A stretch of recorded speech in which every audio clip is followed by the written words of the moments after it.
সেই দিনটির নাম হলো হাসর।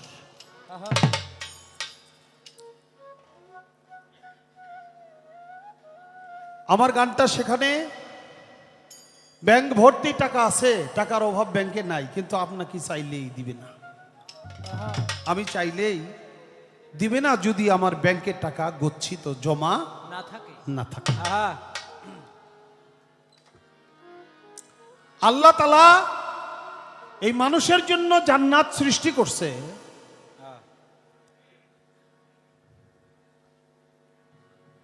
কিন্তু ইচ্ছা করলেই আল্লাহ তো সৃষ্টি করে রাখছে, আমি ইচ্ছা করলেই সেখানে চলে যাবো জান্নাত পাবো তা কিন্তু না।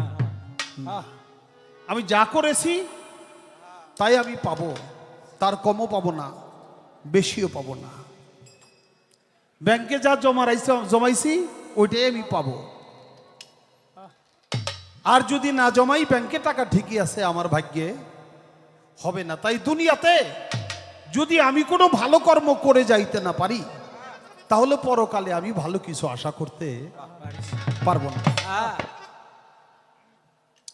জান্নাতে যাবার আগে জান্নাতের যে সামানা, এটা দুনিয়া থেকে আমাকে সংগ্রহ করতে হবে। আমার বাজান রশিদ সরকার বলছিল, আবুল জান্নাতে যাবি, দুনিয়াতে শিমুল তুলা গাছ লাগাবি। আমি তো বুঝি না, শিমুল তুলা গাছ দিয়ে কি করবো বাবা? কয় গাছে ফুল হইব, তারপরে ফল হইব, তুলা ধরবো, তারপরে এখান থেকে তুলা দিয়া বালিশ বানাবি, লেপ তোষক বানাবি, খাট পালঙ্ক বানাইয়া তুই যাওয়ার আগেই বেচতে পাঠাই দিবি, তারপরে সে শুইতে পারবি, নাহলে বেচতে তোরা শুইতে দিব না। সেদিন ধোকাবাজি চলবে না। ও মাওলানা, ও বাউলানা, মাওলানা গো বেঁকেছি নেন, বাউলানা সবাই বুঝে না। বাউলানা কি? যারা বাউল।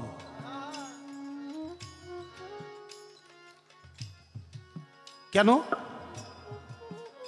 যারা দুনিয়াতে মুফতি মাওলানা আলেম ফাজেল, তারা দিক নির্দেশনা দেয়, মানুষকে সৎপথ দেখায়, ব্যাখ্যা করে হাদিস কোরআনের কথা বলে, সদ উপদেশ দেয়। তার ব্যাখ্যায় যদি কোনো ভুল হয়, সেই ভুলে যদি আমি বিশ্বাস করে অপব্যাখ্যার ফেরে পড়ি, তাহলে সেই ব্যাখ্যাকারী যিনি দিক নির্দেশনা দিল সে রক্ষা পাবে না। আমি বাউল, হাজার হাজার লোক বুসাই বাবার দরবার আসছে নাকি? আপনারা অনেক মানুষ আমার চেয়ে অনেক জ্ঞানী, কিন্তু আপনাদের কথা বলার অধিকার নাই। বলার জন্য পারমিশন দিছেন আমাকে নাকি? আমি যা বলবো আপনারা তাই শুনবেন। আমি ভালো গানও করতে পারি, আমি খারাপ গানও করতে পারি, দুইটা ভালো কথাও বলতে পারি, খারাপ কথাও বলতে পারি। হাদিস কোরআন দিয়ে আমি আপনাদেরকে যে কথাগুলো বলবো, আপনাদের জ্ঞান আমার চেয়ে আরো বেশি থাকা সত্ত্বেও আমাকে পারমিশন দেওয়া হয়েছে, আমাকে এই কাজটা করার জন্য আনা হয়েছে। আমার কথা বিশ্বাস করে হাদিস কোরআনের ব্যাখ্যা শুই না যদি দুইজন লোক ভুল পথে চলে যায়, তার খেসারত আমি আবুলকেই দিতে হবে।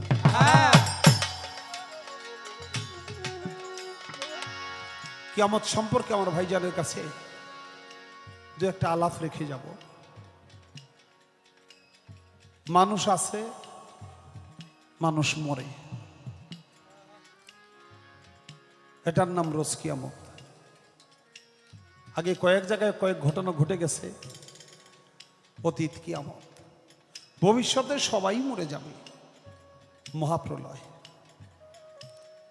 মানুষ আছে তাই তো মরবো, পাখি আছে তাই তো মরবো, পশু আছে তাই তো মরবো, না থাকলে মরবো কোত্থেকে নাকি বাবা? আছে বলে এটার ধ্বংস আছে, নাই এটার ধ্বংস কি? তা হইতে পারে না। এই জন্য আমি জানতে চাবো, আল্লাহ তাআলা যে আদম আলাইহিস সালামকে মানুষ বানাইলো, সে হলো আদম হলো আমাদের মানব জাতির আদি পিতা। যদিও আল্লাহ তাআলা সৃষ্টি করছে তার আগে নূর মোহাম্মদ মুর্তাজিল্লাহ হযরত মুহাম্মদ সাল্লাল্লাহু আলাইহি সাল্লামকে, আদমেরও বাবা সে, এটা আমরা জানি। কিন্তু মানব রূপে এই দুনিয়াতে ধরাধামে যিনি সর্বপ্রথম আসছে তিনি হলো বাবা আদম। এই জন্য আদম হলো সব মানুষের বাবা, আদি পিতা। আদমি দুনিয়াতে আসে নাই, মা হাওয়াই দুনিয়াতে আসে নাই। শুধু তাই না, আদমরে বানাইও নাই, হাওয়ারে বানাইও নাই। তা পৃথিবীতে আর কোনো মানুষ নাই। আল্লাহ তাআলা তখনও এই পৃথিবীতে কিয়ামত করছিল। আমি আপনার কাছে জানতে চাই, যেখানে মানুষ নাই জায়গায় মারে কি? যেখানে মাত্রই পৃথিবীতে আদম বানাবে, তার আগে আল্লাহ তাআলা যে কিয়ামত করলো, এই কিয়ামত কোন কিয়ামত? ওই কিয়ামত কয়বার হয়েছে, কেন হয়েছে?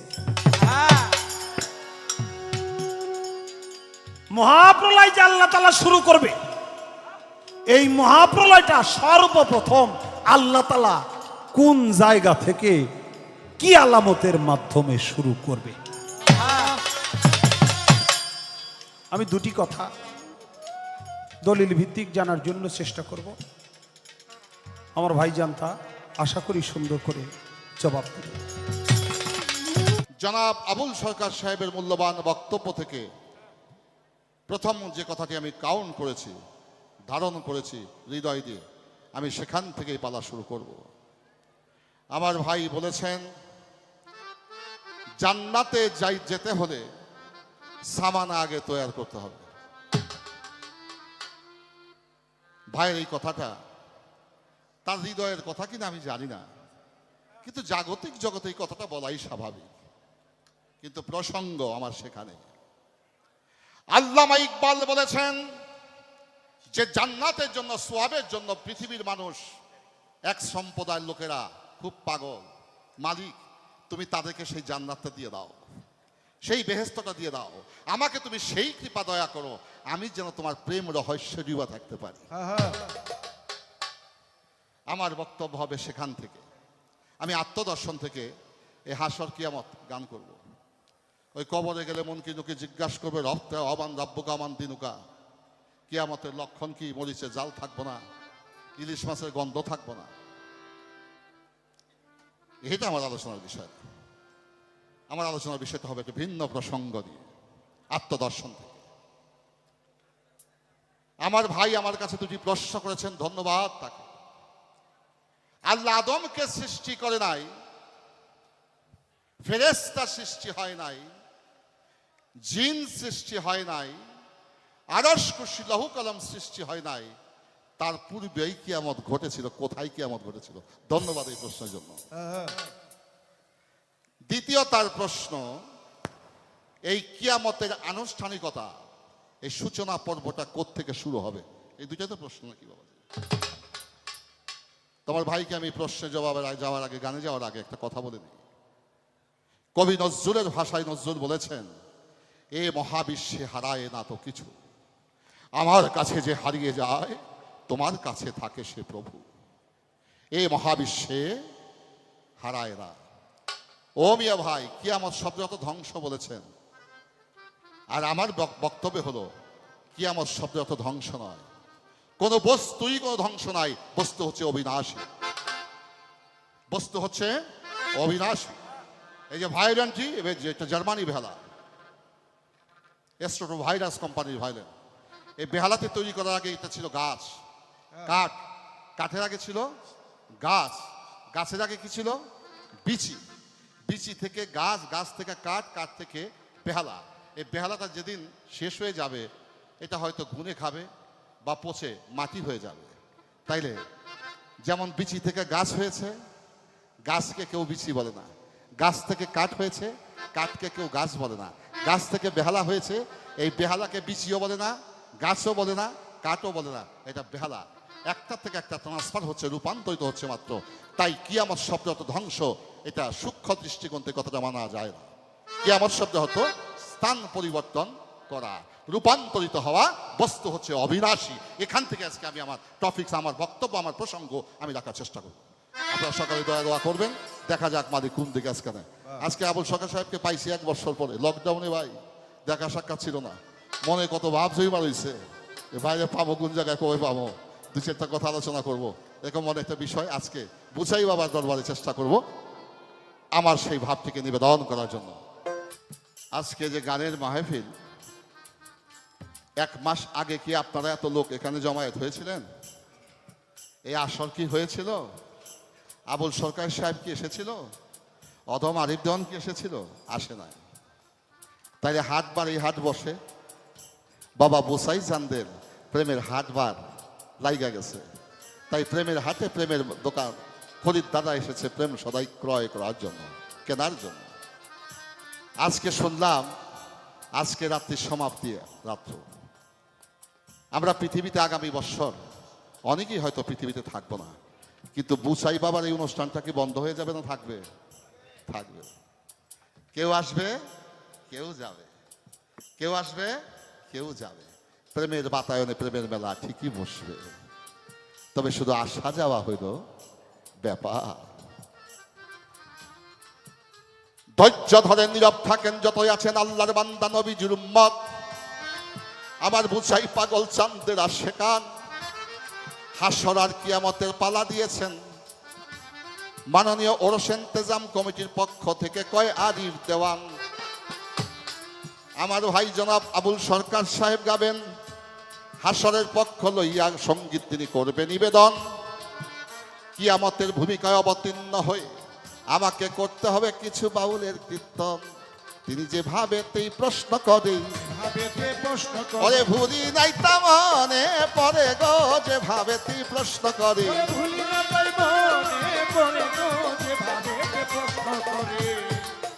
প্রথম প্রশ্ন, আদম সৃষ্টি হয় নাই, ফেরেশতা সৃষ্টি হয় নাই, জিন সৃষ্টি হয় নাই, কুল কায়নাত সৃষ্টি হয় নাই, তখনই কিয়ামত হয়েছিল। তাইলে বাজান সৃষ্টি হয় নাই, তাইলে কিয়ামত হয়েছে কিভাবে হয়েছে? তাইলে পৃথিবী যখন সৃষ্টি হয়নি তখন আমার স্রষ্টা ছিল। কি বাবা? আমি যখন ছিলাম না আমার বাবা ছিল, আমার বাবা যখন ছিল না আমার দাদা ছিল, আমার দাদা যখন ছিল না আমার বড় বাবা ছিল। তাইলে পৃথিবীতে কেউই ছিল না, স্রষ্টা তো ছিল। তিনি ছিল না? তাহলে কিয়ামত তো তার দিকে যায়। আমার কথা বললে এখন প্রভুর দিকে যাবে। আসল ঘরে জ্বালা ইয়া দিছে মশাল, আজকা বেদ বাতন বাকি রাখবো না। আপনারা বসিয়া কথাগুলো একটু করবেন বিবেচনা। রস্য কিন্তু জট খোলা শুরু হয়েছে। ছিল আমার প্রভু, ছিল গুপ্ত ধনাগারে গোপন। কি ছিল? গোপন ছিল। গোপন যখন ছিল তিনি তার নিঃস্রত দেখলেন, দর্শন করলেন। ছিল গুপ্ত ধনাগারে গোপন, আপন রূপ করে দর্শন, এসকেতে সে হইল চেতন। তাহলে প্রভু নিঘুম ঘরে তিনি অচেতন অবস্থায় ছিলেন। চেতনের ভাব যখন এলো তখন তিনি তার নিঃস্রত দেখলেন। দেখার পরে তার মধ্যে একটা এস্ক সৃষ্টি হয়ে গেল। আসমান জমিন চন্দ্র সূর্য জিন ফেরেশতা আদম সন্তান কুল কায়নাত কিছুই না ছিল আর। ওরে আপন ইচ্ছায় ভর করিয়া সেই শাস্ত্রের সুন্দর সহজ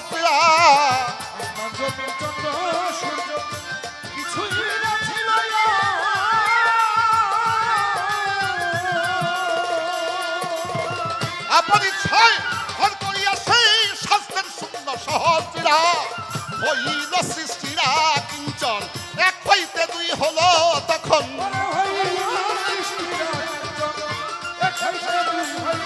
ওরে হইল হইল সৃষ্টিরা কিঞ্চন, এক হইতে দুই হলো তখন।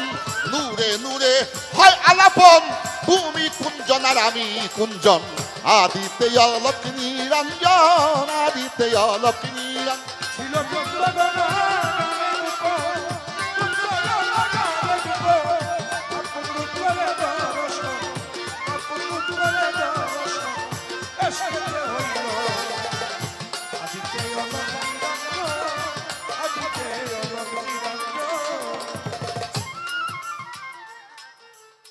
আচ্ছা, আমার কথা কি বাজানটা বিরক্ত হচ্ছে নাকি? আমি খুব সামান্য মানুষ, আমি জিরো ভোল্টেজ। যখন এই এতগুলো সাধুগুরু বৈষ্ণবের পাশে এসে দাঁড়াই, আমার এই চার্জবিহীন ব্যাটারিটা আপনাদের সহব্বতে মহব্বতে চার্জ হয়ে যায়। আমার বলার, জানার, জ্ঞানের, গুণের কোনো ভূমিকা নেই। আমি জানি, আমি যে জানি এটা আমি ভালো জানি। কিছু কিছু মানুষ আছে, সে নিজে যে বোঝে না এটাও বোঝে না। আমি যে বুঝি না এটা আমি বুঝি। কিছু কিছু মানুষ আছে, ও যে বোঝে না এটাও বোঝে না।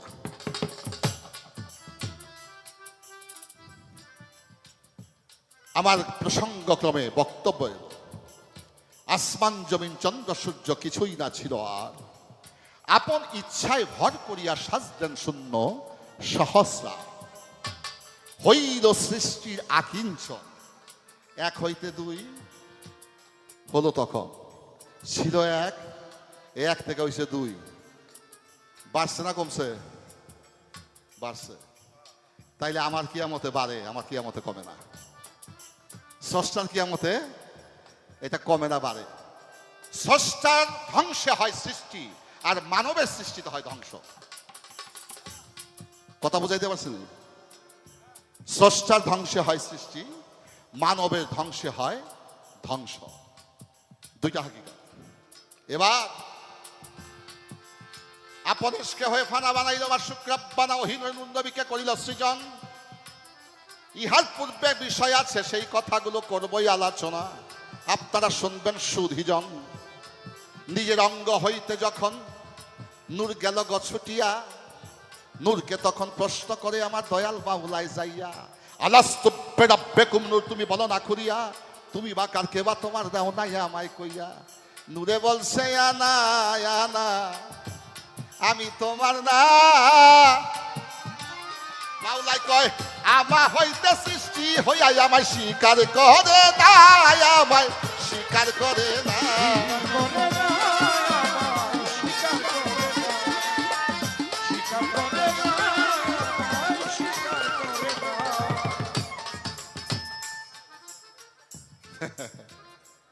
ছেলে যদি অবাধ্য হয়, বাবায় তাদের তেজ্য পুত্র করে। কিন্তু খোদায় তো রহমানের রাহিম, হ্যাঁ তো তেজ্য পুত্র করতে পারে না, অপেক্ষায় থাকে ও মুমিন হইতে পারে। হ্যাঁ, মুমিন হইতে পারে। মাওলাই বলে আমা হতে সৃষ্টি হইয়া আমাকে স্বীকার করে না। ওই নূরকে চার ভাগে বিভক্ত করেছিল আমার শাহী রাব্বানা। আরশ কুরসি লৌহ কলম নূর দিয়া করিল তৈয়া। এবার জিজ্ঞাসা করে নূরের কাছে, নূর তুমি বলো না এইবার, আলাস্তু বিরাব্বিকুম নূর, তুমি বলো না করিয়া, তুমি বাকার কে বা তোমার দাও নাই আমায় কইয়া। নূরে এবার বলছে আনানান তায়ান, তাই আমি তোমার না। মাওলাই কয় আরো চার ভাগে বিভক্ত হয়ে যাও। মাওলাই যখন করিলেন ঘোষণা, ওই নূর চার ভাগে বিভক্ত হইয়া গেল চন্দ্র সূর্য গ্রহ তারা। মাওলাই করিলেন তৈয়ার। এবার মাওলাই প্রশ্ন করে নূর তুমি বলো না এইবার, তুমি বাকার কে বা তোমার বইলা দাও আমারে। নূরে এবারে বলছে আমি আমার, তুমি তোমার, বলছি তোমার ধারে। মাওলাই বলে আর চার ভাগে বিভক্ত হয়ে যাও। বলার সাথে সাথে হয়ে গেল আসমান জমিন পবন পানি বাতাস মাটি। মাওলাই কইরাছে তৈয়ার। ওই কিয়ামতের ধ্বংসের সূত্রে এই জগৎ সংসার করলো পরোয়া দে, করলো পরোয়া। ওই জন্য কিয়ামত, আল্লাহর কিয়ামতে একটার থেকে ভুক খেলতেছে কুদরতি খেলা। কেউ বুঝে বাজান, কেউ তো বুঝে না বাজান, কেউ তো বুঝে না।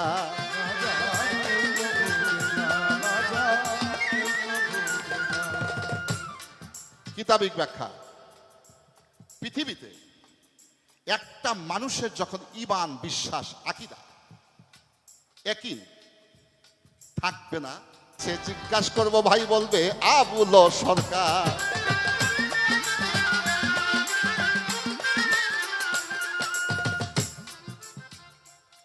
আমরা বাপ ছেলে বলি, ছেলে বাপ কিন্তু বলি না। বাপ আগে তারপরে ছেলে। তো বাপ হইল আগে, ছেলে হইল পরে। পালা দিলেন হাসর আর কিয়ামত। কিয়ামত হবে আগে, হাসর হবে পরে। কিন্তু পালার বেলায় শুনলাম আজকে গান হবে হাসর আর কিয়ামত। পরেরটা গেল আগে, আগেরটা আসলো পরে। এর মূল হাকিকতটা কি?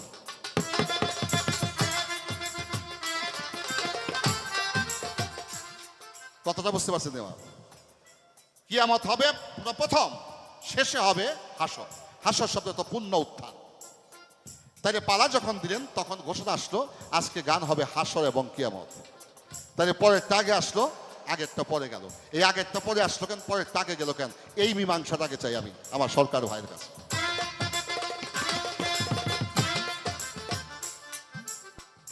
দ্বিতীয়বার আমার একটি প্রশ্ন,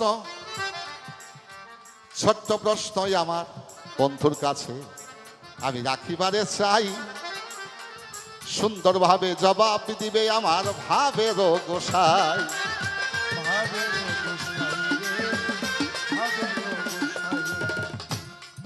বিচার, আইন,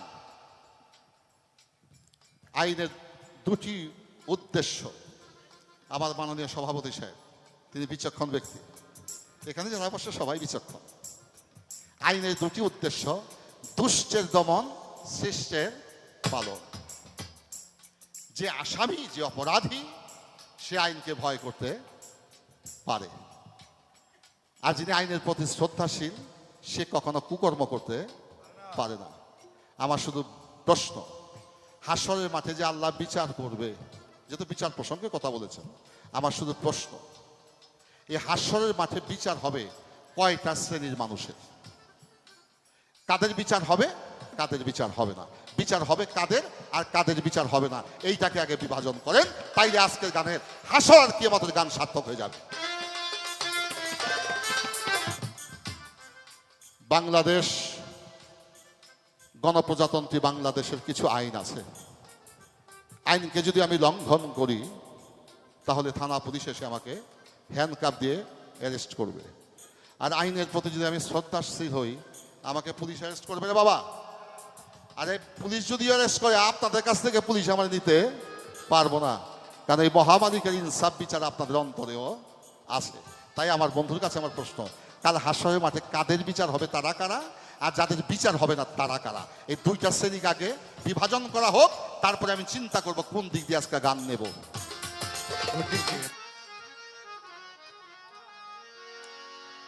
এমন অনেক কথাই বলো তুমি, মন থেকে যা বলো না। আবার অনেক তোমার সত্যি কথা আমি ভাবি চলো না। আহা,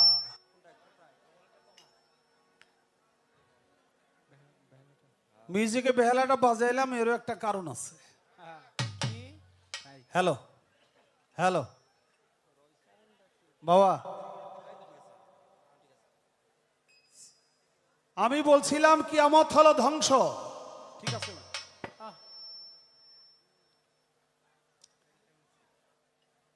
তাতে আমার মিয়া ভাই বলছিল না কিয়ামত তো ধ্বংস, ওইটা আমি মানি না। আমি আত্মদর্শন লিয়ে গান করি, আলহামদুলিল্লাহ আত্মদর্শনের গান তো ভালো। কিয়ামত অর্থ কি? কিয়ামত অর্থ হইল স্থানান্তরিত হওয়া। আলহামদুলিল্লাহ আমার কোনো আপত্তি নাই,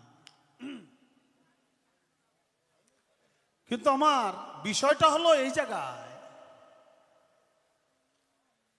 কিয়ামত অর্থ যদি ধ্বংস না হয়, গুড্ডি কে বানাইলো রে, কামেলা রইল কই?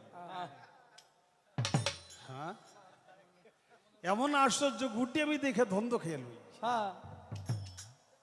গান গাইতে যে বললো যে ঘুড্ডি যখন আকাশ উড়ায়, ঘুড্ডি বলে আর আসবো না, কিন্তু মালিকের হাতে নাটাই নাটাই ধরে যখন টান মারে, ঘুড্ডির থাকার কোনো কায়দা না। পয়েন্ট একটা, আর একটা হইল বাবা মরে গেল, মা মরে গেল, দাদা মরে গেল, এই কথা মনে হইয়ে কান্দেন কেন?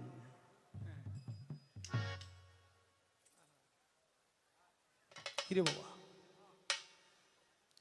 ধ্বংস যদি না হয়, কিয়ামত অর্থ যদি ধ্বংস না হয়, তা আপনি কানবেন কেন? তাহলে তো এই বিষয়ে আপনার চোখে পানি আসার কথা না, কিন্তু আমরা কেউ তো তা সংবরণ করতে পারি না।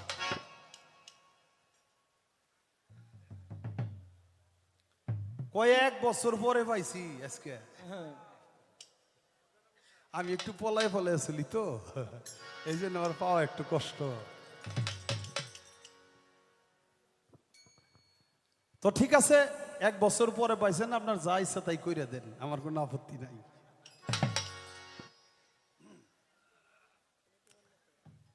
তো বাবা, প্রতিপক্ষের কথায় কাউন্টার এটা দেওয়াটা আমি বন্ধ করছি, আমি তা করি না। আগে করতাম, এখন না করার পিছনে কিছু কারণ আছে। আগে বুঝি নাই, এখনো যে বুঝি তা কিন্তু না, এখনো বুঝি না। তাহলে চেঞ্জ হইল কেন? চেঞ্জ হইল এই জন্য, আগে যে বুঝতাম না এটাও আমি বুঝি নাই, বুঝতাম না। আমি যে বুঝতেছি না এটাও বুঝতে পারতাম না। আর এখন যে বুঝি না অন্তত এইটুকু বুঝি। আমি যে বুঝি না এইটুকু বুঝি। এই কারণে আমি প্রতিপক্ষ শিল্পীর কোনো কথায় কাউন্টার, কি জবাব দিল এটা তার মতো করে সে দিছে, এটা তার বিষয়। কিন্তু আমার ভাই তো আমার কথার কাউন্টার আরম্ভ করে দিছে। এখন আমি এমন একটা বেকায়দায় পড়ছি, এ না কইলেও পারতেছি না। বিষয়টা হলো, আমি বললাম মানুষ হয় নাই, তারা আগেই আল্লাহ তাআলা পৃথিবী, আল্লাহ তাআলা কিয়ামত অনুষ্ঠিত করছে, এবং একবার না একাধিকবার। জবাব দিছে, আমার এখানে কোনো কথা থাকবে না। বাবা মা কথা বলবেন না, একটু মেহরবানি করে বসবেন, কারণ এই গানের নাম হলো বিচার গান। আগে বিচার, পরে হইল গান, তার নাম হলো বিচার গান। বিচার তো কথায় হয়, বিচার তো গানে গানে খুব কমই হয়। আর গানের ব্যাখ্যা বিশ্লেষণ এটা হলো কথা, এটা শুনতে হবে। যেখানে মানুষ নাই সেখানে তো কিয়ামত আল্লাহর দিকে যায়। আচ্ছা ঠিক আছে, যাইতে পারে। আল্লাহ হলো অবিনশ্বর, যার কোনো ধ্বংস নাই। অথচ আমার ভাইজান কিয়ামত নিয়ে আল্লাহর উপরেই উঠাই দিছে। কায়দা খারাপ করে না, একবারে কায়দা বাগের হাট। বাড়ি কই, বোয়াল মারি, দুই চারটা মারো না হদি গপ্প করো। কিয়ামত নিয়ে আল্লাহর গার্দে উঠাই দিছে। আচ্ছা উঠাইছে, আমার কোনো আপত্তি নাই। আল্লাহর কিয়ামত এলে আমার কি? আমার তো কিছু এখানে আসা যায় না। আসা যায় একটা কথায়, আল্লাহ তাআলা সৃষ্টি করলো, আওয়ালুমা খালাকুল্লাহ মিন নূরি। সেই নূরকে আল্লাহ তাআলা জিজ্ঞাসা করলো, আলাস্তু বিরাব্বিকুম, নূর বলো তুমি কে, আমি কে? আল্লাহ করে জিজ্ঞাসা। আল্লাহ থেকে নূর সৃষ্টি হয়, নূরে কয় আনা আনা আনতা আনতা, আমি আমার তুমি তোমার, আমি তোমারে চিনি না। আমি বসে বসে চিন্তা করি, আল্লাহ নূর কত বড় বেদব রে। মনে মনে চিন্তা হইলো যে আল্লাহ নূর কত বড় বেদব, যে আল্লাহ সৃষ্টি করলো, আল্লাহ জিজ্ঞাসা করে আল্লাহরই কয় তুমি তোমার, আমি তোমার, আমি আমার, তোমার আমি চিনি না। হইল কিয়ামতে শুরু। সেই নূরকে এশকের ফায়াজ মেরে 4 খণ্ডে বিভক্ত করলো, 4টা টুকরা করলো। এক খণ্ড থেকে যখন 4 খণ্ড বাহির করলো, সেই 4 খণ্ড দিয়া কি করলো, তৈরি করলো আরশ, কুরসি, লৌহ, কলম। আপনারা জ্ঞানবান। প্রথম হইল নূর অস্বীকার করলো, এই নূর তো স্বীকার করে নাই, অস্বীকার করছে। অস্বীকারকৃত নূর দ্বারা আল্লাহ তাআলা সৃষ্টি করলো কি, আরশ, কুরসি, লৌহ, কলম। অবাধ্য প্রথম, যেটা আল্লাহর অবাধ্য, এটা হলো আরশ, আল্লাহ যে আরশে থাকে। কুরসি, লৌহ, কলম, এগুলা অস্বীকার করছে আল্লাহরে। অবশিষ্ট খণ্ডকে জিজ্ঞাসা করলো, আলাস্তু বিরাব্বিকুম, নূর বলো তুমি কে, আমি কে? আবারও নূর কয় তুমি তোমার, আমি আমার, আমি তোমারে চিনি না। আবারও বেদবি করার পর আল্লাহ আবারও সেই নূর থেকে আবার 4 খণ্ড বের করলো। এই 4 খণ্ড দিয়ে কি করলো? আল্লাহ তাআলা আবার 4টা সৃষ্টি করলো। সেটা হলো চন্দ্র, সূর্য, গ্রহ, নক্ষত্র। এরাও কিন্তু অবাধ্য। দেখেন, আপনিও খালি ব্রেনে একটু খালি খোঁচা দিয়ে থুয়ে যাই, আমি কানে পানি একটু দিলে আবার পানি দিয়ে বের করুন লাগে না, এই পানি টুক দিয়ে আর কি। অবশিষ্ট খণ্ডকে আবার জিজ্ঞাসা করে, তুমি কে, আমি কে? তুমি তোমার, আমি আমার, তোমার আমি চিনি না। আল্লাহ আবারও ওই খণ্ড থেকে আবার 4 খণ্ড নূর বাহির করলো। সেই 4 খণ্ড দিয়া আল্লাহ তাআলা সৃষ্টি করলো বেহেশত, দুজক, আসমান, জমিন। তাহলে বেহেশতেও আল্লাহরে অস্বীকার করলো, দুজকেও আল্লাহরে অস্বীকার করলো, আসমানও আল্লাহর অস্বীকার করলো, জমিনও আল্লাহরে অস্বীকার করলো। অর্থাৎ 12টা যে সৃষ্টি করলো একটাও আল্লাহরে স্বীকার করলো না। মানুষ বেদ বইলে এটা তো সারান যায়, আল্লাহ নূর এত বড় বেদ বইলে কি সারান যায়? করলো তো বেদবির উপর সাজা, এটা দিয়ে আবার ব্যস্ত বানাইছে আল্লাহ। আরজ বানাইছে, কুরসি বানাইছে, লোহ বানাইছে। এই যে কিয়ামত হয়ে গেল, তা আমি আমার ভাইজানের কাছে আমি যতটুকু পানিতে নামবো ততটুকু আমার ভিজবে নাকি বাবা? আপনি যতটুকু পানিতে নামবেন ততটুকু আপনার ভিজবে। অর্থাৎ আপনার জ্ঞান যত বড় আপনি তত দূর জানবেন, বুঝবেন। আমার জ্ঞান যদি বড় নয়, অল্প জ্ঞান হয়, তাহলে তো আমি তো অল্পই বুঝুম নাকি। আমি আমার ভাইজানকে কোনো দোষারোপ না করে আমি খালি এই জায়গাটা একটু পরিষ্কার করতে চাই, জানতে চাই। আমার জ্ঞান কম, আমি কম বুঝি। তা আল্লাহ এত বড় বেদব নূর দিয়ে এই 12টা জিনিস বানাইলো, এর কারণটা কি? অবশিষ্ট খণ্ডকে যখন জিজ্ঞাসা করলো, 12 ভাগে বিভক্ত করার পরে, ওগুলো সৃষ্টি করার পরে, সেই নূরকে জিজ্ঞাসা করলো, আলাস্তু বিরাব্বিকুম, নূর বলো তুমি কি, আমি কে? নূর বলল, ইয়া কালো বলা, তুমি আমার মাওলা, আমি তোমার গোলাম, আমি তোমার বান্দা। আলহামদুলিল্লাহ, এ দিয়া তামাম জাহান সবকিছু আল্লাহ তাআলা সৃষ্টি করলো। শুকরিয়া করি আল্লাহর দরবারে। কিন্তু অস্বীকারকৃত নূর, বেদব নূর, এ দিয়ে আল্লাহ এগুলো বানাইলো। এইটাই প্রথম কিয়ামত। এটার কারণটা কি আমি আমার ভাইজানের কাছে জানব। আমারে জিজ্ঞাসা করলো, হবে কিয়ামত আর হাসর, আর কমিটি যখন পালা দিল তখন পালা দিল হাসর আর কিয়ামত। যে হাসর আগে কিয়ামত পরে, এর হাকিকতটা কি রে ভাই, এর কারণটা কি? হাসর হলো সৃষ্টি, কিয়ামত হলো ধ্বংস। আসতে বাবা, সৃষ্টি করলো, যেটা হইলো ওইটা না ভাঙ্গা যায় নাকি বাবা? যেটা হয় নাই ওটা ভাঙ্গে কি? নাই তো। হাসর হলো সৃষ্টি, এই জন্য হাসর হবে আগে, আর কিয়ামত হলো ধ্বংস। অর্থাৎ সৃষ্টি করে তারপর সৃষ্টি বিনাশ করে দিবে, ধ্বংস করে দিবে, এর নাম হলো কিয়ামত। এই জন্য হাসর হইলো আগে, কিয়ামত হইলো পরে। আমি লম্বা কোনো আলোচনায় যাব না, ছোট্ট করে কথা বলবো। সাধু গুরুরা বলছে, কথার মতো কথা হইলে অল্প কথায় বুঝে, জাতের কোষ হইলে নাকি অল্প জালেই। হিন্দু, মুসলিম, বৌদ্ধ, খ্রিস্টান এবং নারী পুরুষ সবাই জিগাইবে আল্লাহ পরওয়ার। আপনারা জানেন হাদিস শরীফে আছে, মানুষ যখন কবরস্থ হয় 40 কদম দূরে আসে, তখন ওই মুর্দাকে জেন্দা করে আল্লাহর কুদরতে 2 জন ফেরেশতার নাম তার মুনকির আর নকির। কবরে করবে 3টি প্রশ্ন, আর হাসরে করবে 6টি প্রশ্ন।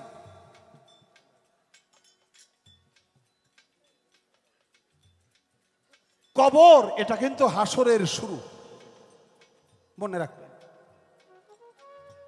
মুনকির আর নকির 2 ফেরেশতা মুর্দাকে জীবিত করে জিজ্ঞাসা করবে, মার রব্বুকা, তোমার রব কে? আপনার জবাব দিতে হবে রাব্বি, আল্লাহ, আল্লাহ আমার রব। দ্বিতীয় প্রশ্ন, আমান দিনুকা, তোমার দিন কি? আপনার জবাব দিতে হবে আনা দিনিল ইসলাম, ধর্ম আমার ইসলাম। তৃতীয় প্রশ্ন আপনাকে করবে, মার হাজার রাজুলু বা মান নাবিয়াকা, নবী করিম সাল্লাল্লাহু আলাইহি সাল্লামের চেহারা মোবারক কবর প্রদেশে হাজির নাজির করে তারপর আপনাকে জিজ্ঞাসা করা হবে যে একে তুমি চিনো কি না, মান নাবিয়াকা বা মার হাজার রাজুলু, আপনার দেখে চিনে শনাক্ত করে জবাব দিতে হবে হুয়ার রাসূলুল্লাহ, ইনি আমার রাসূল। তিনটা প্রশ্নের জবাব যখন হয়ে যাবে, ফেরেশতাদের আর কোনো প্রশ্ন করার অধিকার নাই। জবাব আপনি দিতে পারছেন, জান্নাত থেকে সুড়ঙ্গ পথ করে কবর পর্যন্ত পৌঁছায় দিবে, জান্নাতের শান্তি কবরে শুয়েই পাবেন। আর যখন তিনটা প্রশ্নের জবাব দিতে পারবেন না, দুজক থেকে সুড়ঙ্গ কুদরতি পথ করে কবর পর্যন্ত পৌঁছায় দিবে, দুজকের সাজাটা কবরে শুয়েই পাবে। তারপরে আল্লাহ তাআলা এ পৃথিবী ধ্বংসের পরে যখন আবার নতুন করে পৃথিবী বানাবে, এটার নামই হল হাসর। নতুন করে সৃষ্টি করে পুনরুত্থান করবে, আবার পুনরায় সমস্ত মানুষ হাসর প্রদেশে, হাসর প্রান্তে যখন উপস্থিত হবে, সেখানে মুসলমানও থাকবে, বৌদ্ধও থাকবে, হিন্দুও থাকবে, খ্রিস্টানও থাকবে, জৈন জাতি থাকবে, অর্থাৎ অন্যান্য ধর্মাবলম্বী যত ধর্মের লোক আছে সবাইকে আল্লাহ তাআলা একাত্র করবে। সেখানে পুরুষ এবং নারী সবাই থাকবে। আল্লাহ তাআলা সমস্ত মানুষদেরকে উদ্দেশ্য করে কবরে প্রশ্ন করবে ফেরেশতারা, হাসরের মাঠে আমার আল্লাহ তাআলা নিজেই বান্দাদেরকে প্রশ্ন করবে। সবাই বলি সুবহানাল্লাহ।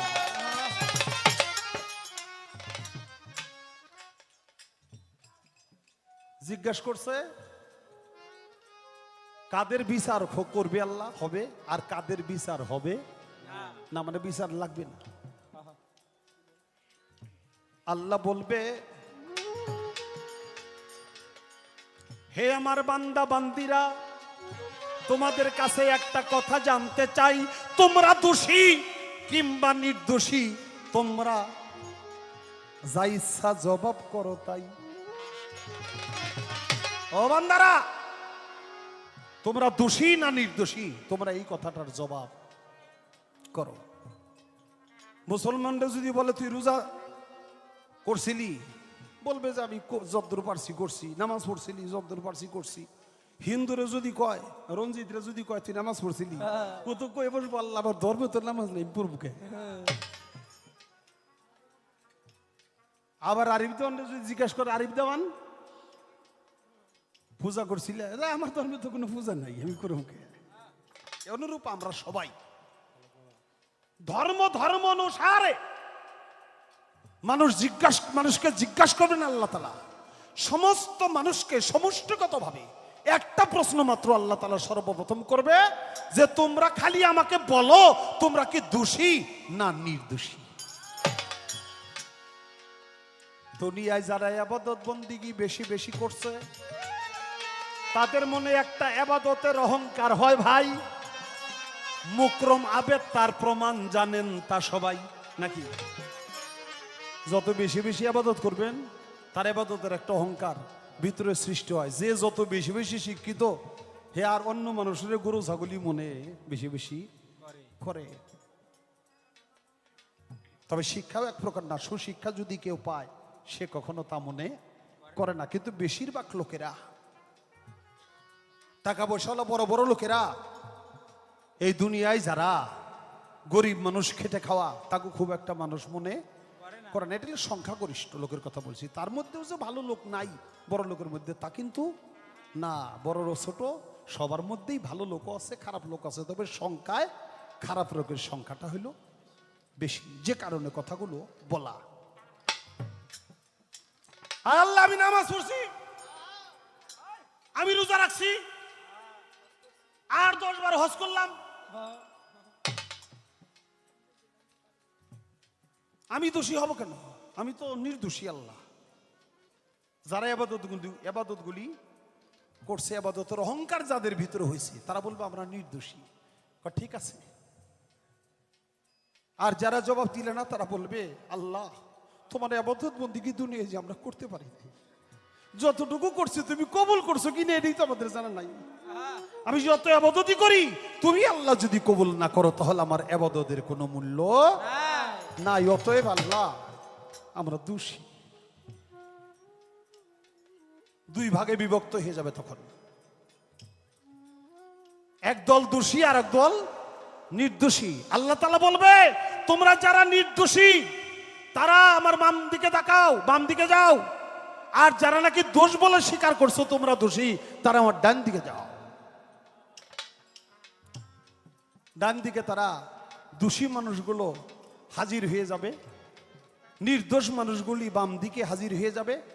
আল্লাহ তাআলা বলবে, আমার দক্ষিণ দিকের লোকগুলো, ডান দিকের লোকগুলো, অর্থাৎ যারা নিজেদের দোষ স্বীকার করছে, আমি তাদের সমস্ত জীবনের গুনাহ ক্ষমা করে দিয়া তাদের জন্য বিনে হিসেবে জান্নাত দিয়ে দিলাম। সবাই বলি সুবহানাল্লাহ।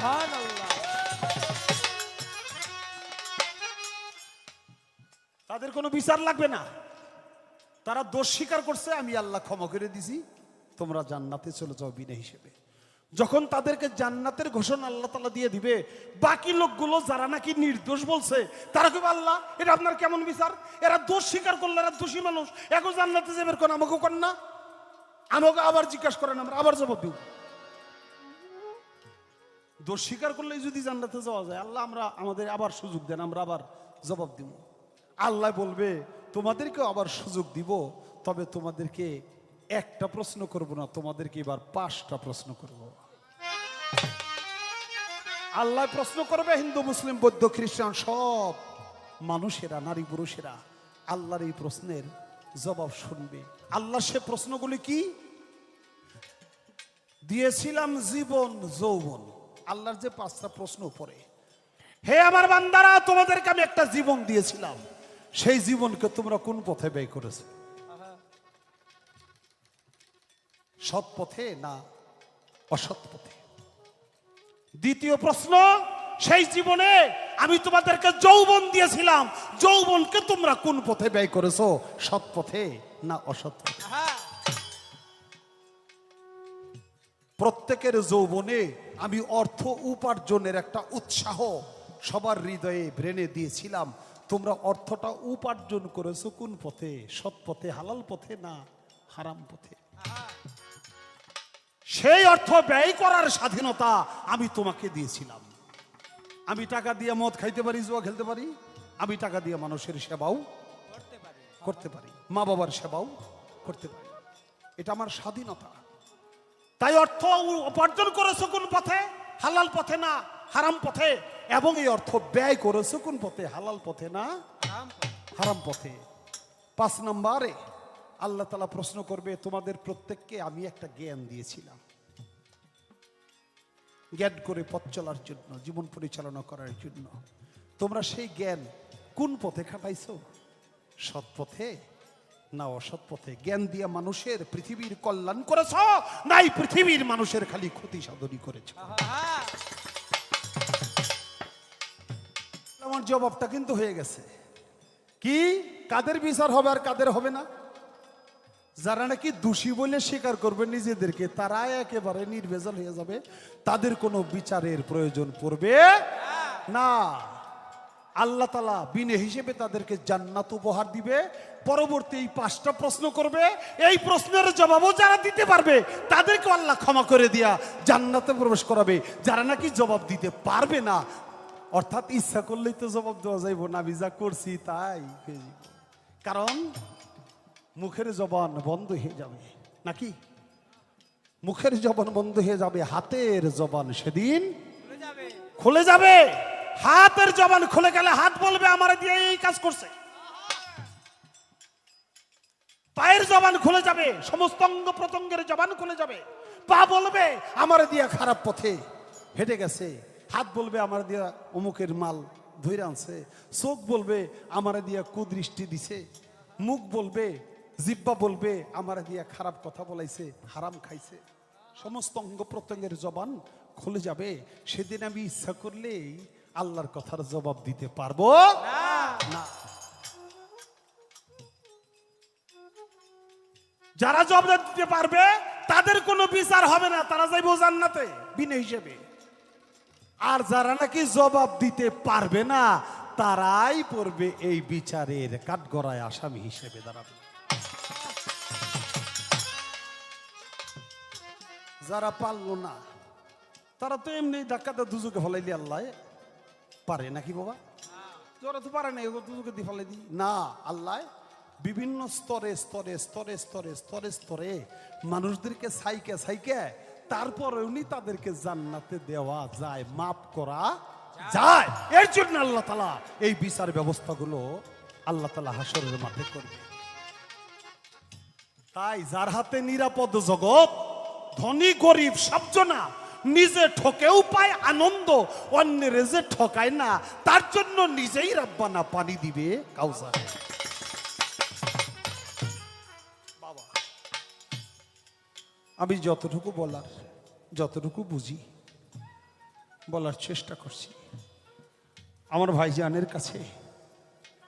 আমি শুধু জানতে চাবো, আল্লাহর হুকুমে পৃথিবী কিয়ামত হবে, আল্লাহর হুকুমে আজরাইল মানুষের জান কবজ করবে। মায়ের বুক থেকে সন্তানকে, মায়ের কোল থেকে সন্তানকে নিয়ে যাবে, আজরাইলের কোনো কষ্ট নাই। পিতার কান্দে থেকে পুত্রকে নিয়ে যাবে, আজরাইলের কোনো কষ্ট নাই। আজরাইল আল্লাহর হুকুমটাই পালন করবে, এরও ইতিহাস আছে।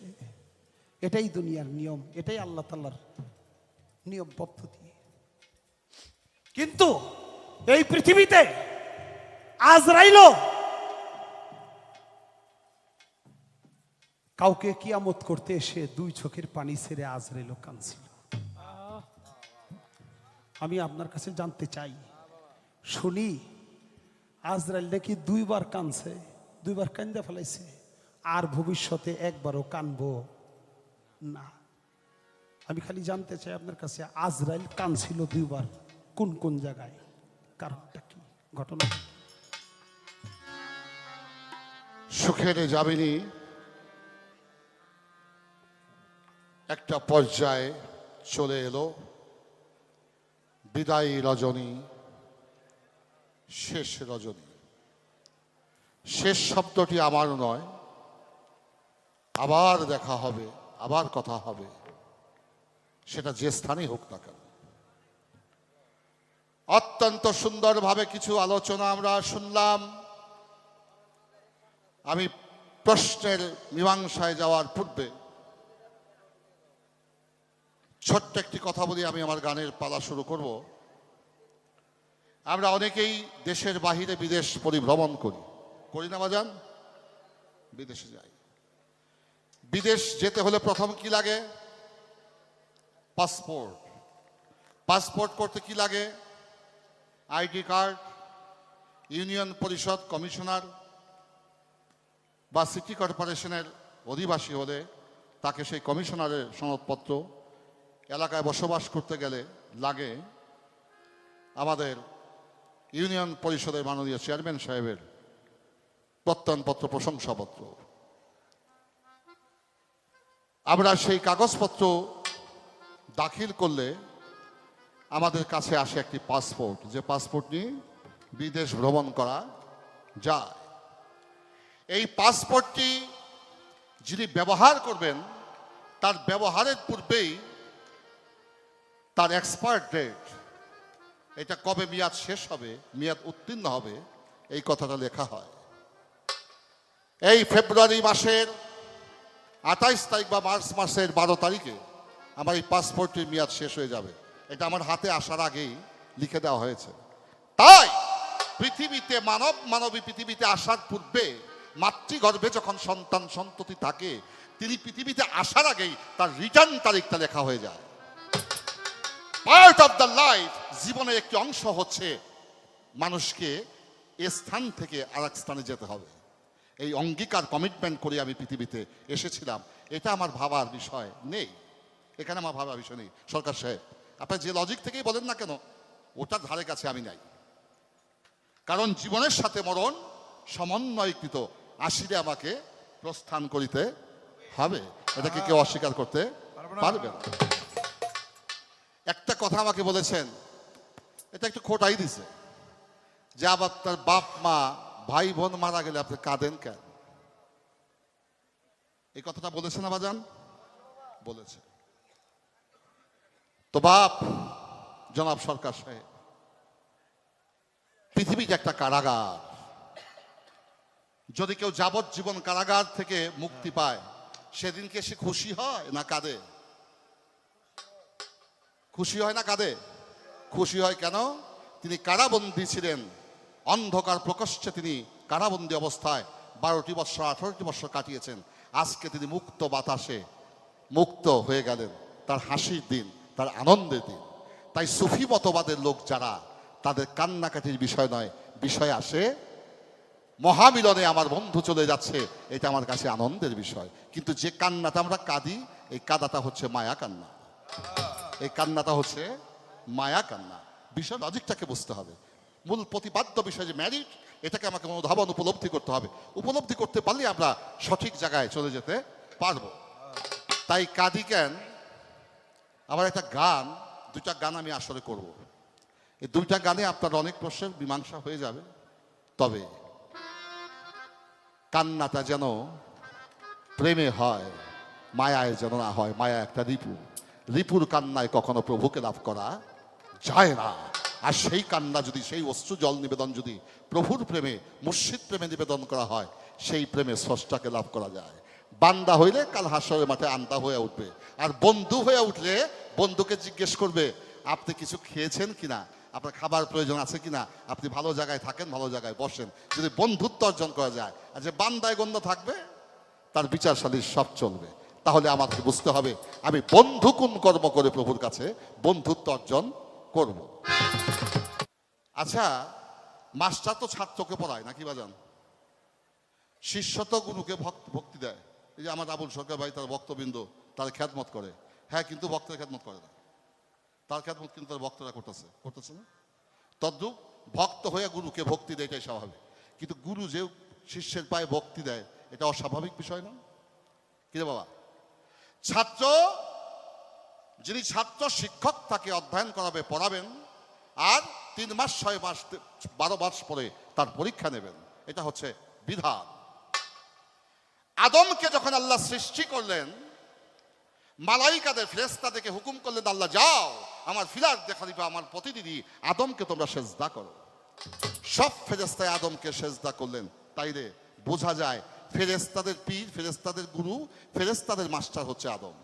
তা না হলে আল্লাহ ফেরেশতাকে আদমকে সেজদা করতে বলতেন না। আমার এখানে একটা বিষয় আলোচনা দরকার।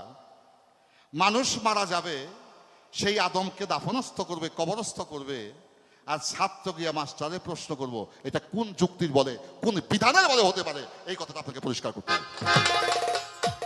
এই কথাটা আপনাকে পরিষ্কার অবশ্যই করতে হবে। এটা কোন যুক্তির বলে? ছাত্র কখনো মাস্টারের পরীক্ষা নিতে পারে না। পীর কখনো ভক্তকে ভক্তি দিতে পারে না। মুরিদ গুরুকে ভক্তি দিতে পারে। কিন্তু এই বিষয়টা উল্টা। যে আদমকে ফেরেশতারা সেজদা করলেন, এই মুনকির নকিরও তো সেজদা করেছেন। সে বিধায় সেই ফেরেশতা শিক্ষককে প্রশ্ন করবে, মাস্টারকে প্রশ্ন করবে, এটা কোন যুক্তির বলে? এটা আপনি আপনার বিধান অনুযায়ী ব্যাখ্যা করার চেষ্টা করবেন। আপনার আলোচনা সাপেক্ষে আমার এই বক্তব্য এলো, আশা করি পরিষ্কার করার চেষ্টা। মানিকগঞ্জের পাকিস্তানের আমল শিবালয় একটা যাত্রা দল ছিল, আদি সবুজ হবে না। কি বাবু ছিল নি? আমার জন্ম কিন্তু আইব খানের সময়, বয়স 60 পার হয়ে গেছে, মালিক ভালো রাখছে। এই আদি সবুজ অপেরা মানিকগঞ্জের বিখ্যাত একটা যাত্রাপালা ছিল।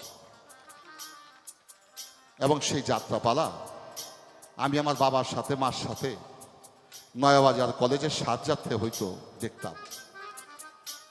তো সাধক রামপ্রসাদ একটা যাত্রাপালা মঞ্চস্থ হচ্ছে, যিনি রামপ্রসাদের অভিনয় করছেন। এই অভিনয় দেখে আমার বাবা, মা, বাবার রুমাল, মার শাড়ির আঁচল ভিজে একাকার হয়ে গেছে। যদিও আমি শিশু, কিন্তু বাবার চোখের জল, মার চোখের জল দেখে আমার চোখের জল আমি রাখতে পারি নাই। আমি কেঁদেছি। বুঝে কাঁদি বা না বুঝেই কাঁদি। আমার বাপ মা কেঁদেছে, ওই কান্নায় আমার একটা কান্নার ভাব হয়েছে, আমিও কেঁদেছি। তো যখন এই অভিনয় শেষ হয়ে গেল রামপ্রসাদের, সে আর মঞ্চে আসছেন না। আমি আমার বাবাকে জিজ্ঞেস করি, বাবা যে সাধুটা অভিনয় করতেছিল এই দেখে আর আসে না। বলে বাবা এর অভিনয় শেষ হয়ে গেছে, এখন সে আর দৃশ্যপটে আসবে না, সে এখন গ্রিন রুমে আছে। বাজান পৃথিবীটা একটা রঙ্গমঞ্চ, নাট্যশালা, আমরা এক একজন এক একটা অভিনয় নিয়ে আছি। যাদের যখন অভিনয় যতবার আছে ততবার মঞ্চে থাকবো, মঞ্চে আসবো, যাব, কিন্তু অভিনয় যখন শেষ হয়ে যাবে আমার অবস্থান হবে গ্রিন রুমে। গ্রিন রুমে যাওয়ার অর্থ এই নয় সে শেষ হয়ে গেল, সে আছে দৃশ্যপটে। যার যতক্ষণ কাজ ছিল ততক্ষণ সে করেছে, তার কাজ শেষ, অভিনয় শেষ, এখন তিনি গ্রিন রুমে বিশ্রামে আছে। আল্লাহ জিজ্ঞেস করলেন নূরকে, আল্লাহ সুব্বে রব্বে কো,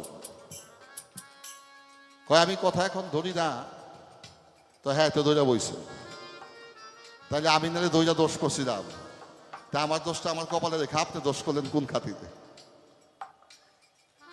কিরে ভাই, কিরে বাজান, আপনি আমার উপরে দোষ চাপাইলেন, ঠিক আছে, আপনি নির্দোষী মানুষ, আপনি ভালো, এই কামটা তো খারাপ কামটা তো আপনিও করলেন। এবার কথা ধরলেন যে 12 ভাগে বিভক্ত হয়ে গেল। নূরে বলে আনা না আনতান্তা, আমি আমার তুমি তোমার। এই যে অস্বীকার করলো, মানলো না, এই না মানার ফলশ্রুতিতে 12টি সৃষ্টি হয়ে গেল। এই না মানা নূর থেকে পৃথিবী সৃষ্টি হলো, এটা কেমন ব্যাপার? ও ভাই ছোট্ট একটা কথা বলি। বেলা 2টার সময় ছেলে গেছে বাড়িতে, মায়ে জিজ্ঞাসা করে কিরে পুত ভাত খাইতি না? ভাত খাবো না। মায় চিন্তা করছে কাজে গেছিল, মনে হয় দুপুরবেলা হোটেল থেকে আইছে।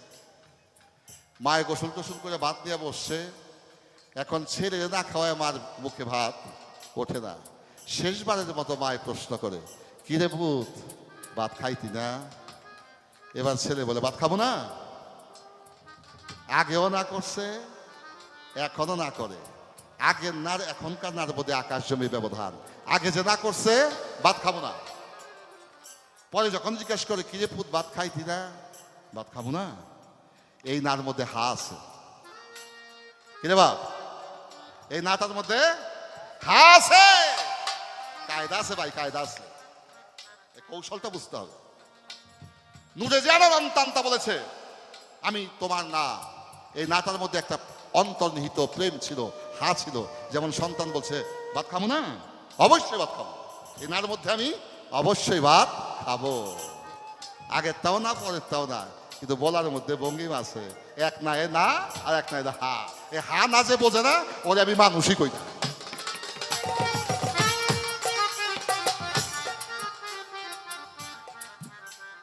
বাজান পূর্বেই তো এই কথাটার মীমাংসা করেছিলাম ভাই আবুলর সরকার। বুঝতে হবে, বুঝতে হবে সেই কথারও ব্যাপার। আমি পূর্বেই বলেছি সৃষ্টিতে হয় ধ্বংস। যেমন ধান থেকে আমরা চাল করি, চালটাকে পাতিলে পানির মধ্যে দিয়ে সিদ্ধ করে ভাত রান্না করি। এই ভাত বুনলে কি গাছ হবে? তাহলে প্রভুর দেওয়া দান নিয়ামত, ধানকে যখন আমরা এটাকে রাইস মিলে দিয়ে ভাঙিয়ে কুড়া ছাটিকে এক ফেলে দিয়ে চালটাকে গরম পানিতে উত্তপ্ত করে সিদ্ধ করে যখন ভাত করি, ধান বুনলে গাছ হয়, ভাত বুনলে গাছ হয় না। তো সৃষ্টিতে যাহা সৃষ্টি করে তাহা হয় ধ্বংস। আর প্রভু একটা দান থেকে লক্ষ কোটি দান তৈরি করে। আমি পূর্বেই বলেছিলাম যে প্রভুর ধ্বংসে হয় সৃষ্টি, আর সৃষ্টিতে হয় ধ্বংস। এই হাকিকতটা বুঝতে হবে। আদমকে সৃষ্টি করে কই রাখছিল? দোজকে রাখছে না বেহেশতে রাখছে? বেহেশতে রাখছে। আদমকে বেহেশতে রাখার পর আল্লাহ বললেন বেহেশতের মধ্যে অসংখ্য নিয়ামত আছে, যখন তোমার যেটা মন চাবে তুমি সেটা খাইতে পারবে। আঙ্গুরের কথা মনে করে আঙ্গুরের গাছ মুখে চলে আসে, খেজুরের কথা মনে পড়ে খেজুর গাছ বাঁকা হয়ে বাবা তোমার মুখেই চলে আসে। একটু পিপাসা পিপাসা ভাব হয় ঘুরতে ঘুরতে, হুরগালে মান ফেরেশতারা সারাবান তহুরার পিয়ালা নিয়ে আসে। একটু আরাম করতে ইচ্ছা হয়, ফেরেশতারা ফুলের বিছানার মধ্যে তাকে শোয়ায় দেয়। কত আরাম, চাওয়ার আগেই পাওয়া। আল্লাহ বললেন সকল কিছু খাইতে পারবা, একটা গাছে তলায় যাইতে পারবা না।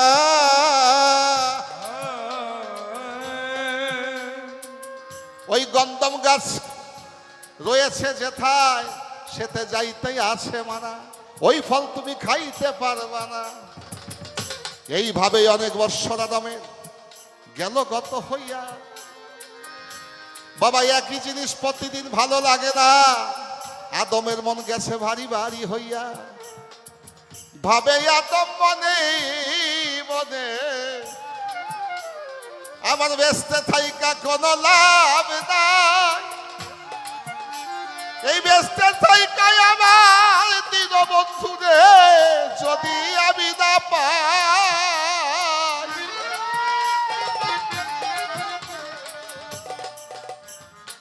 বাজান বসেন। আদম বলছেন, বেস্তে থাইকা লাভ নাই রে দয়াল, আমি যদি থাকি একা কি হবে সুখ শান্তি দিয়া, যদি না পাই তো প্রাণ বন্ধুর দেখা। কাঁদে আদম জানে জানে কি করবে উপায়, ব্যস্ত থাইকা বাহির হইতে হবে। আদম ভাবছে অন্তরায়, বেস্তে আমার দরকার নাই, বেস্তে থেকে আমি যাবো কেমন, বাইর হবো কেমন? ওই যে আল্লাহ নিষেধ করছে গন্ধম খায়ও না, আদম গন্ধম গাছের গোড়ায় চলে গেল, থাপা দিয়া গন্ধম তিনি ভক্ষণ করলেন। আওয়াল বেহেস্ত থেকে বা আদমকে দুনিয়াতে নিক্ষেপ করলেন। বাজার আল্লাহর ইবাদত বন্দিগি করার জন্য ফেরেশতারাই যথেষ্ট ছিল।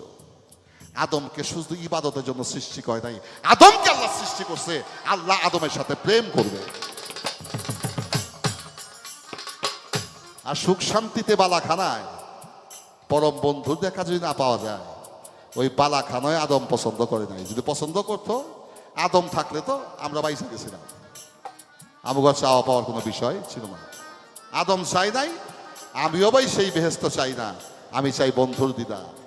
জগৎ সংসারে এলো আদম, রৌদ্রে শুকায় বৃষ্টিতে ভেজে, মাসুক নাম করে গো স্মরণ,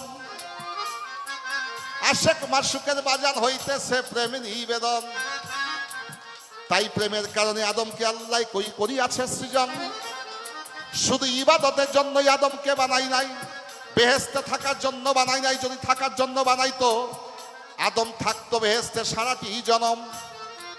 এই জায়গাতে এই কথাই আমি করে পরিষ্কার করে আরেক কথা জিজ্ঞেস করলেন, অতি চমৎকার তিনি, অতি চমৎকার তিনি, অতি চমৎকার। মালাকাল মউত আজরাইল যার নাম, রুহু কবজ করে বিধির বিধান। এই আজরাইলের দায়িত্ব পালন করে। এই আজরাইল কেঁদেছিল কয়বার, জানা থাকলে করিবেন বয়ান। ভাবের কথা জোড়া কথা জিজ্ঞাসা করে বলে, বলবো বলবো বলবো কথা ধর্মরাজ আসরে। আদি পিতাই আদম আল্লাহ মহব্বত করে করেছিল সৃজন। 500 বৎসর আদম বেঁচে ছিল, কিতাবের বর্ণন। আদমের যখন ভবলীলা যাবে সাঙ্গ হইয়া, আজরাইল এসেছিল আদমের জান কবজ করারও লাগিয়া। আজরাইল ভাবে মনে মনে রে, মনে মনে এই আদমকে একদিন আমি করেছিলাম সেজদা, করেছিলাম ভক্তি, পেয়েছিলাম মাওলার পক্ষ হইতে শুভ যুক্তি।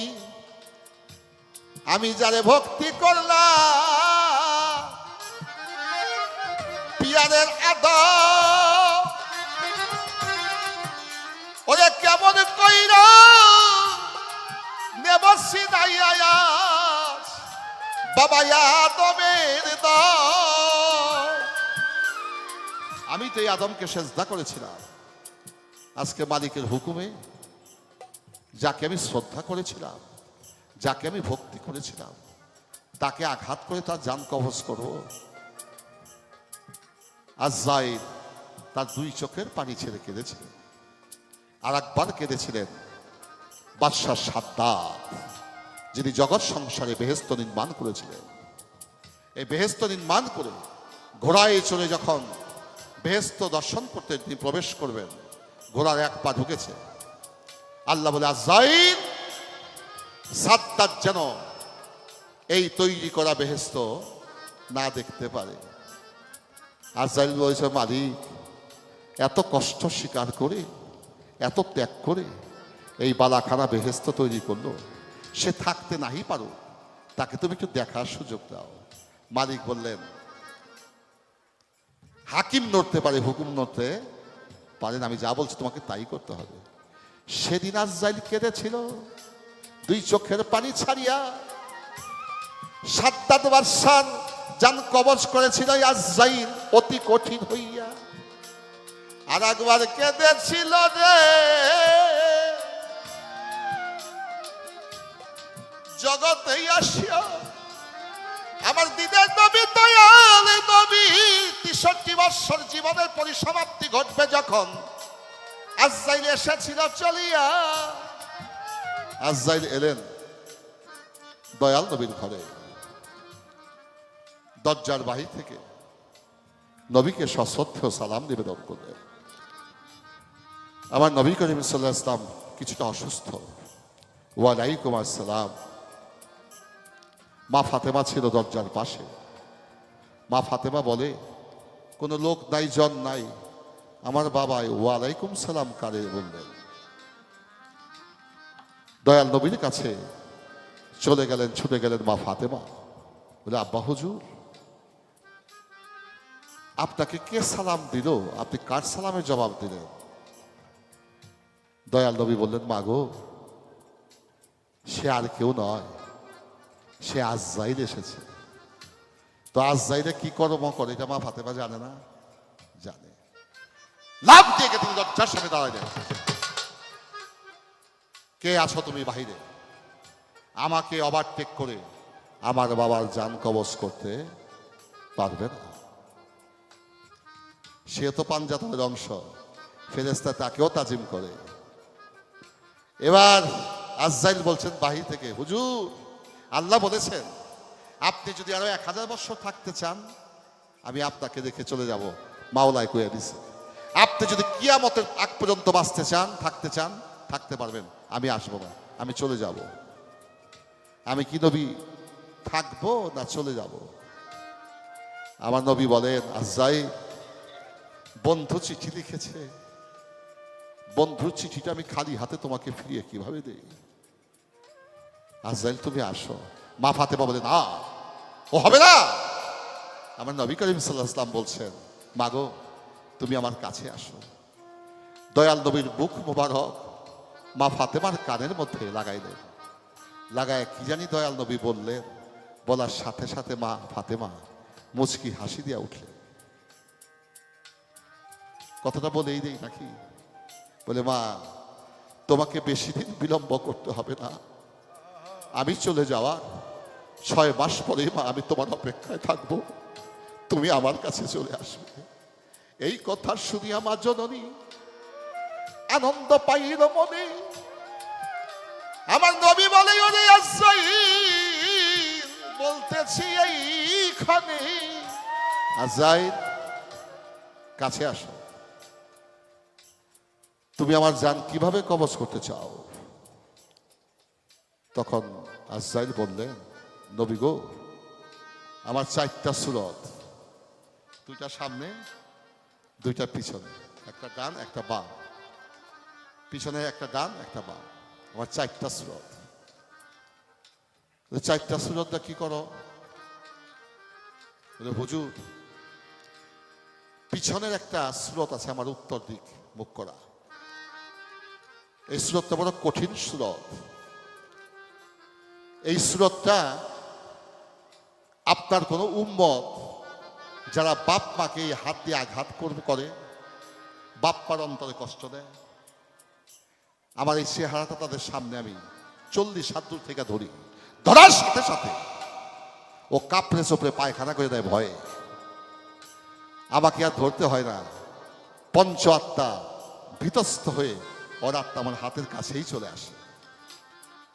পিছনের ডান দিকটা বলে, হুজুর, যারা আপনার আদেশ নির্দেশকে উপেক্ষা করে কুকর্ম পৃথিবীতে সম্পাদন করে, আমার এই জহরে কহরের দ্বারা তৈরি এই মুখমণ্ডল দিয়ে আমি তার জান কবজ করি।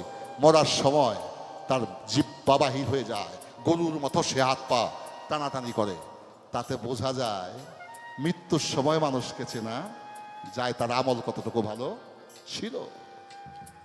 তারপরে সম্মুখভাগের মুখ, দক্ষিণ দিকের মুখটা হচ্ছে আমি নবী পয়গাম্বর ওলিয়া উলিয়াদের জান কবজ করি। আর একটা মুখ রাখছি হুজুর আপনার জন্য। বলে সেই মুখটা কেমন? বলে সেই মুখটা যেমন একটা সত্য ভূমিষ্ঠ হওয়া সন্তান শিশু মাতৃস্তনের দুগ্ধ পান করতে করতে মার করে ঘুমিয়ে যায়, আমি আমার এই চেহারাটা দেখানোর সাথে সাথে সে আরামে ঘুমিয়ে বলে বলে আমি আস্তে আস্তে তার জানটাকে কবজ করে দেই। আমার নবী বললেন, আজরাইল,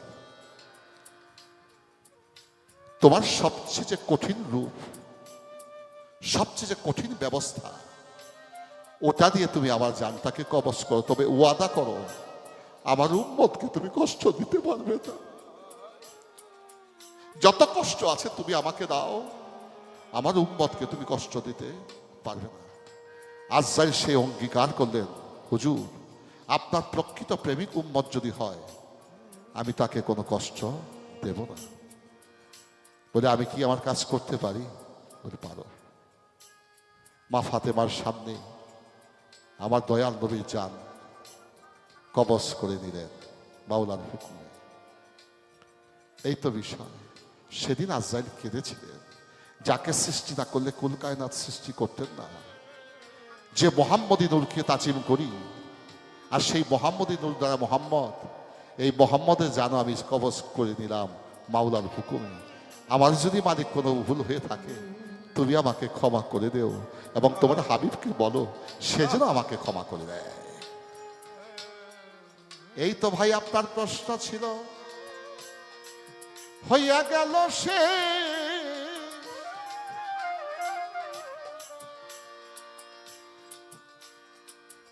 একটা প্রশ্ন করবই আমি, বলিবেন বিশেষ। কোন ক্রিমিনাল গুরুতর অপরাধ যদি কেউ করে, খুন খারাপি, তারে পুলিশ অ্যারেস্ট করে থানা হাজত থেকে কোর্টে চালান দেয় না বাজান? হাকিমের কাছে দাঁড়ায়, সে অস্বীকার করে আমি দোষ করি নাই। তাকে পুলিশ কোর্ট দারোগা রিমাইন্ড চায়, 3 দিন, 7 দিন, 15 দিন, 1 মাস, চায় না বাজান? রিমাইন্ড কেন চায়? রিমাইন্ডে তাকে আবার কিছু শায়েস্তা করে তার মুখের জবানি রেকর্ড করবে, এবং এই মুখবাণী, মুখের যে অঙ্গীকার, এই বক্তব্য হাকিমের সামনে যদি হুবাহুব দেয়, তাইলে পুলিশ আর রিমান্ড তাকে ডাকে না। আমার এখানে একটা পয়েন্ট থাকবে ভাই, কাল হাসরের মাঠে দুনিয়ার বিচারের সাথে খোদার বিচারের একটা সমন্বয় আছে। বিচার ব্যবস্থা, ম্যাজিস্ট্রেট কোর্ট, জজ কোর্ট, হাইকোর্ট, সুপ্রিম কোর্ট, ওখানে একটা দাড়ি পাল্লা দেওয়া আছে, আছে না প্রতীকী? এটা ন্যায়ের দ্বন্দ্ব। আমার একটা বিষয়, কোন গুরুতর অপরাধী যদি দুনিয়াতে অপরাধী হয় তাকে রিমাইন্ড দেয়, কাল হাসরের মাঠে দোজকে দেওয়ার আগে, বেহেশত দেওয়ার আগে রিমাইন্ড নেওয়ার ব্যবস্থা আছে কিনা। আর ওই রিমাইন্ড নেওয়ার যদি ব্যবস্থা থেকে থাকে, আমি জগতে কোন কর্ম করলে ওই রিমাইন্ডে দাঁড়াদাঁড়ি হবে না, আমার কোর্ট দারোগা রিমাইন্ডও চাবে না, আমার মুখ জবানিও দিতে হবে না, ওই কর্মটা কি কর্ম? ইহার বেশি আমি আর প্রশ্ন করব না। আমি যাওয়ার আগেই আমার ব্যবস্থা করে যাইতে চাই। আপনারাই আশা করি ওই বিষয় চান, তাতে থাকবে না ভাবো না। কিরে বাবা, আপনারা চান না? চাননি? আমরা চাই না রিমাইন্ড খাতে, ওই দারোগা পুলিশের ডান্ডাবাড়ি খাইতে চাই না। আমরা মুক্ত হয়ে এসেছি, আমরা মুক্ত হয়ে যেতে চাই। এখন কোন কর্ম করলে আমাকে আর রিমাইন্ডে নেবে না? অনেক চমৎকার চমৎকার গান, চমৎকার কথা আমরা শুনেছি। সব ভালো তার, শেষ ভালো যার। দেখতে দেখতে সুখের রজনী আমাদের শেষ হয়ে গেল। ভুল ত্রুটি ক্ষমা চাই, দয়া চাই, দোয়া চাই, চরণ ধুলি চাই।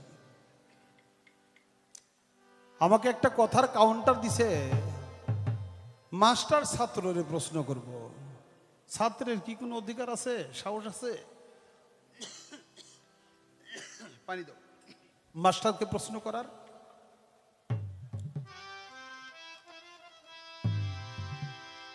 আগেই বলছিলাম যার যেরকম জ্ঞান সে সেরকমই ডেলিভারি দিবে নাকি? আমার দৃষ্টিতে তো আমি দেখতেছি মাস্টার আর কয়টা প্রশ্ন করে, ছাত্রই তো মাস্টারের প্রশ্ন করবে। গুরু আর শিষ্যরে কয়টা প্রশ্ন করবে, শিষ্যই তো গুরুরে প্রশ্ন করবে। এখন আপনি বসে বসে মাথা লড়াইবেন না আর আমি মাথা লড়াই দিয়ে আমি থেমে যাবো, তা কিন্তু না বিষয়টা। একটা বাচ্চা, একটা ছেলে বা একটা মেয়ে বাবাকে যতগুলো প্রশ্ন করে, বাবাই কোনোদিনই সন্তানরা এতগুলো প্রশ্ন করতে পারে এই সুযোগ পাওয়ার নাই।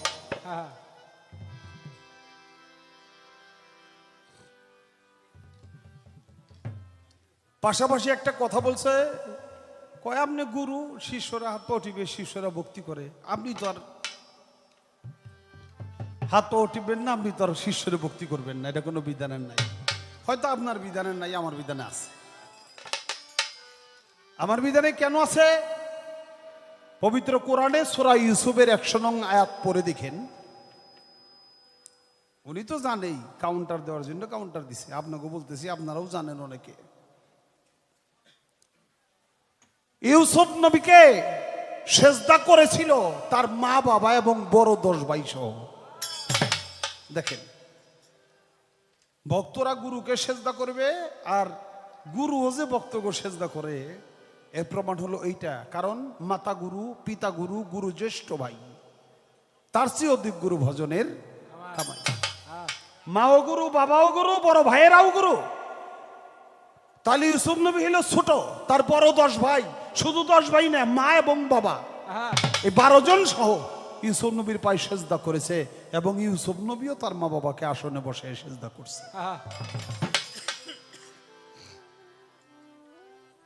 তাহলে খালি ভক্তই যে সেজদা করে তা না, ভক্তের মতো ভক্ত হইলে গুরু। তাই বলছে, ভক্ত আমার মাতা পিতা রে, ভক্তই আমার গুরু, এই ভক্তই আমার নাম রেখেছে বাঞ্ছা কল্পতরু। আরিফ ভাই, আগে কি বলছেন আর পরে কি বললেন এইটুক খালি হিসাব রেখেন। আপনি কিন্তু বলছেন আমার যে সন্তান আমি তারে শ্রদ্ধা করি, শ্রদ্ধা মানেই তো ভক্তি। আপনি তারা শ্রদ্ধা করেন কারণ ওই সন্তানের জন্য আপনি বাবা হইতে পারছেন, এই জন্য আপনি আপনার সন্তানকে শ্রদ্ধা করেন। কত বড় দামি কথাটা প্রথম কইছেন, এখন আবার ফিরে উল্টে আমারে এই কথা কন। আমার বাস্তব একটা কথা বলি, দুইটা কথা জানি, একটা কথা বলবো না আর একটা কথা বলবো। আমার বাবার, আমি যখন ছোট, আমরা গরিব ঘরে জন্ম, একই ঘরে থাকি, পাটি বিছে সালা বিছাইয়ে তারপর আমরা ভাই বোন এক ঘরেই থাকি। ঘরই একটা, তাও হে কুড়ে ঘর, বাবা মাও আছে, আমরাও থাকি।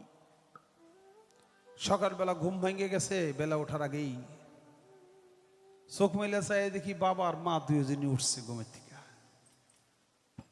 ঘুমের থেকে উঠা দেখলাম শুয়ে রয়েছি, দেখলাম আমার মা, আমার বাবা বসে রয়েছে জোরাসন করে বইছে, আমার মা আমার বাবার কোষের মধ্যে ভক্তি দিল। ছোট হইলেও এইটুকু বুঝি, বাবা হইল বড়, মা হইল ছোট। আমার কাছে না, আমার বাবা আর মা দুইজনের মানের বেলায়, কারণ স্বামীর পদতলে স্ত্রীর জান্নাত। এই জন্য মায় বাবারে ভক্তি করে, এটা তো ভালোই দেখলাম। কিন্তু হঠাৎ করেই দেখলাম মা যখন ভক্তি করে উঠল, আমার মাও বসছে, আমার বাবাও আমার মার কোষে ভক্তি দিয়ে পড়ল।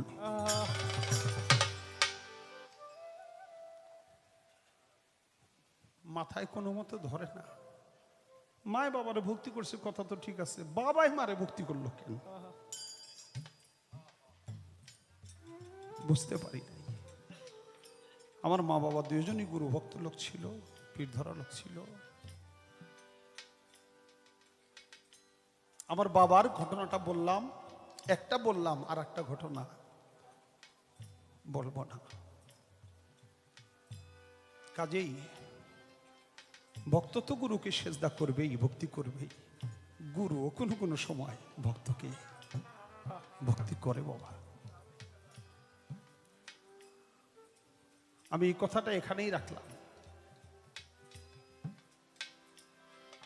প্রশ্ন করছে আমার কাছে একটা, দুনিয়ার বিচারে আসামিকে রিমান্ডে নেয়,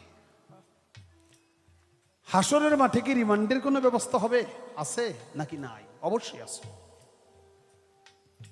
আমার তো সময় হাতে নাই, কাজী ব্যাখ্যা সহ আমি কিছু বলতে পারবো না।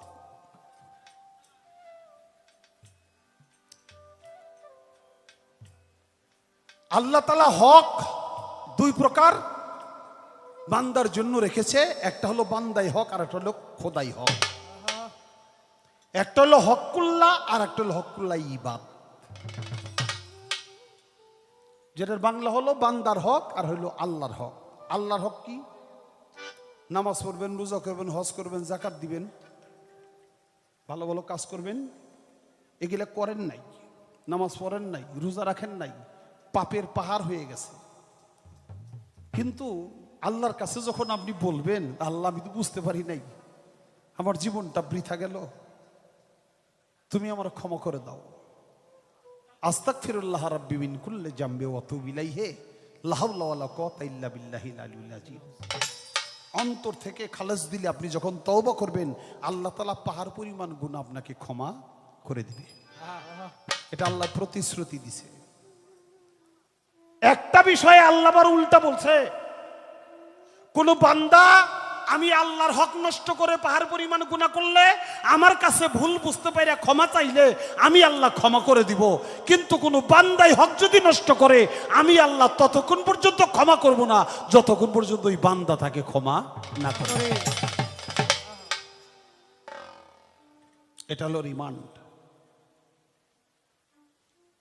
আপনি ইবাদত বন্দেগী ঠিক মতো করছেন, জান্নাতে যাওয়ার উপযুক্ত সব কিছু করছেন, কিন্তু আপনি বান্দাই হক নষ্ট করছেন। কি বান্দাই হক? কারো গালের মধ্যে চট করে একটা থাপ্পড় মারছেন অন্যায় ভাবে, কারো কাছ থেকে 1000 টাকা আনছেন, সে টাকা মাই রেখেছেন আর দেন নাই,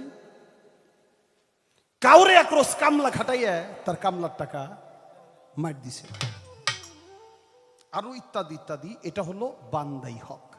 আপনি যদি কোনো বান্দাই হক নষ্ট করে থাকেন, পাহাড় পরিমাণ ইবাদত করছেন, আপনি জান্নাত ফয়সালা হয়ে গেছে আপনার, তারপরও আপনি জান্নাতে যাইতে পারবেন না, কারণ আল্লাহ তাআলা হুকুম দিবে তুই জান্নাতে যাও। আর যখন জান্নাতে যাবেন তখন হকুল্লাহ ইবাদ, ওই বান্দাই হক, ওই বান্দাই হক, এই হকগুলো পাড়ি দিয়া, দরজাগুলো পাড়ি দিয়ে আপনাকে যাইতে হবে ওই জায়গায় আপনার পাওনাদার আপনার পিছনে দাঁড়ায় থাকবে। অনেক মিসাল দেওয়া যাবে, আমি সেই মিসালগুলি দিব না।